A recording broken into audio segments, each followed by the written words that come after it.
There's a lot that goes into a refret, and I want to highlight a couple of the things that we do here at SF Guitarworks that ensure that our refrets are consistently among the best in the business.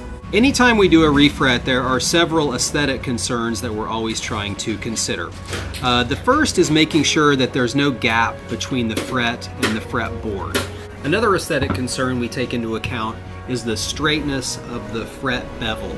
We like it when you look down, the frets along the side of the neck, they're perfectly straight without any dips or curves or flares anywhere. The last thing that we look at is the overall shininess of the fret. One of the challenges that we face when we're doing a refret is in getting the fret crown completely shiny.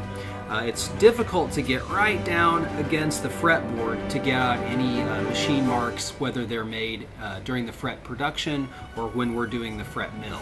One trick that we've found to make it easier to get the fret crown polished all the way down to the fretboard before we even cut the frets to length, we take the fret wire to our wall-mounted jewelry buffer and we buff the fret wire until it is gleamingly shiny. So the first thing I'll do is I'll use our medium wheel to do the initial buffing.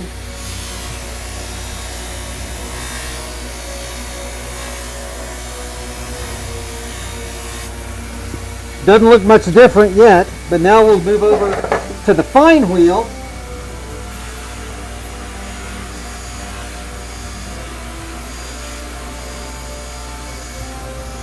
And now you can see the difference between the side that's been buffed and the side that has not. Since we do all our fret work with the plec, after our frets have been installed and they get cut to level, there are very fine machine marks across the crown of the fret.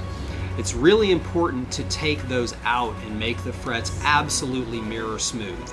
So the process that we use to take out the light machine marks in the top of the frets is we use first 600 grit sandpaper, then 1500 grit sandpaper, 2500 grit sandpaper, and then we use a cork block with polishing compound on it. And that allows us to make the frets absolutely shiny. The final polish of the frets matters for a couple of reasons. The first is so that when you open your case, you go, whoa, those frets look awesome, and we get to go, yeah, they look great. So that's the real main reason we do it.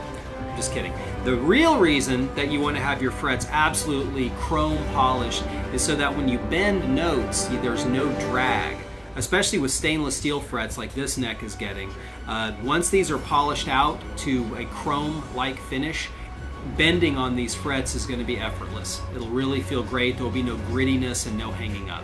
In summation, the reason that we use the buffer on our fret is to allow us to pre-polish way down by the fingerboard. It's pretty easy to get the tops polished, but it's really hard to get down in there. So once we've polished out the tops of the frets, the very bottom and sides are already mirror smooth, so we don't have to really get down on the fingerboard that much. And it's just one more thing that we do to try to ensure that every fret job that we do comes out